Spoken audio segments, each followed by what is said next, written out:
மீனாட்சி என்னை பார்த்துட்டு வேணும்னே இடிக்கிற மாதிரி நேரா வந்து பயம் காட்டிட்டு டக்குன்னு கட்டடிச்சுட்டு போயிட்டா மச்சான். நான் மெர்சல் ஆகி பேலன்ஸ் இல்லாம கீழே விட்டேன் மச்சான்.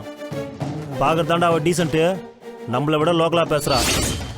டேய், ஆடகர்னா நம்மள அன்பேஷம்னா சொல்லி பேசுவா. ஃபர்ஸ்ட் டைமே நம்ம யாருன்னு காமிச்சிருக்கணும்டா. அதை விட்ட போதாடா தப்பாயிடுச்சா. அதான் நம்ம மேல பயம் இல்லாம போச்சு. ஆட்டோக்காரி ரொம்ப ஓவரா தாண்டா பண்ணிட்டு இருக்கா. ஏரியால எல்லாரும் என் மேல கை வச்சதால அவன் மனசுக்குள்ள பெரிய கை நினைச்சுக்கிட்டு இருக்காடா. டேய், உன் மேல கை வச்சதுக்கு அப்பவே நம்ம திருப்பி செஞ்சிருந்தா அவளுக்கு பயம் இருந்திருக்கும்டா. இப்ப இவன் கையில ராங் பண்ணிருக்க மாட்டாடா. இனி அவளை சும்மா விடக்கூடாதுடா. ஏதாவது செய்யலாம்னு சொன்னப்ப 1 வாரம் ஆகட்டும் 10 நாள் ஆகட்டும்னு நீங்க தான்டா அமைதியா இருக்க சொன்னீங்க. நாம இனிமேலும் பொறுமையா இருந்தா மரியாதை இருக்காதுடா. இன்னைக்கு அவளை காட்டுன்னு காட்டிட வேண்டியதுதான். டேய், பிரகாஷ்க்கு போன் பண்றேன். இந்த பண்ற மச்சான்.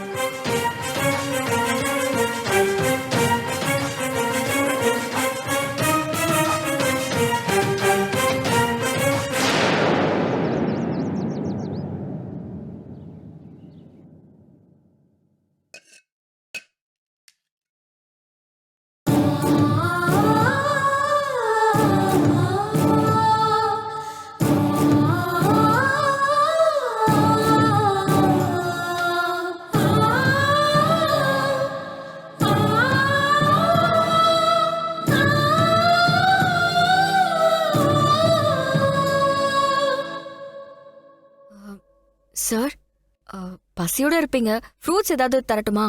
உண்மையிலேயே எனக்கு பசியே இல்லம்மா. நீ கம்பல் பண்றதுனால தான் நான் சாப்பிட்றேன்னு சொன்னேன்.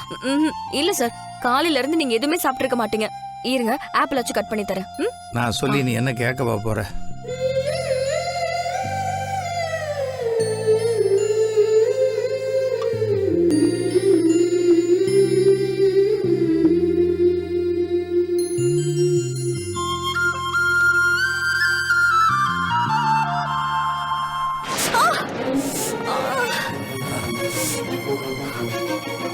என்னம்மா என்னாச்சு?